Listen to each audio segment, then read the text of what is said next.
त्यांनी एक कॅलेंडर बनवलेलं आहे.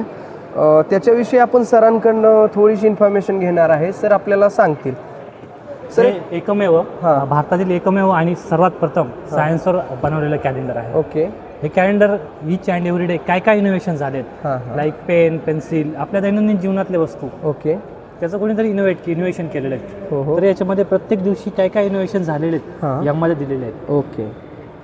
पूर्ण वर्षभराचे पूर्ण डेचे दिलेले आहेत का? हो, पूर्ण डेचे दिलेले आहेत. म्हणजे हिस्ट्री पकडलेली आहे का, ज्या पद्धतीनं की जन्म असतो, म्हणजे समजा आपण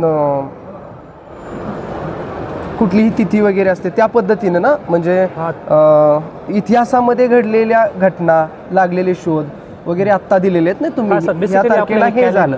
हे कॅलेंडर हे पूर्ण सायन्स बेस आहे. ओके. Science, technology, innovation. त्यामुळे आपण पूर्ण सायंटिफिक इव्हेंट्स दिलेले आहेत. यामध्ये आपलं दैनंदिन कॅलेंडरमध्ये जे घटना असतात, अमावस्या, पौर्णिमा, या दिलेल्या नाही आहेत यामध्ये. ओके. आणि हे जे कॅलेंडर आहे हे फक्त प्रिंटमध्येच अवेलेबल आहे का तुमच्याकडे गुगल प्ले स्टोअर किंवा मग कुठली वेबसाईट वगैरे त्याच्यावरती अवेलेबल आहे का? सध्या तरी फक्त फिजिकल फॉर्ममध्ये अवेलेबल आहे. म्हणजे हे डिजिटली नाहीये? नाही, डिजिटली नाही अजून. यामध्ये एक गोष्ट सांगायची राहून गेली, ज्या दिवशी प्रत्येक दिवशी जो शोध लागलाय त्याचा व्हिडिओ सुद्धा तुम्हाला बघायला मिळणार आहे. ओके. हा व्हिडिओ कुठे अवेलेबल असेल? QR ला असेल. तुम्ही गुगल लेन्सनं स्कॅन कराल तेव्हा तो डायरेक्ट युट्यूबला रिडायरेक्ट होईल. ओके. युट्यूबला रिडायरेक्ट होईल का? ओके, ठीक आहे. थँक्यू.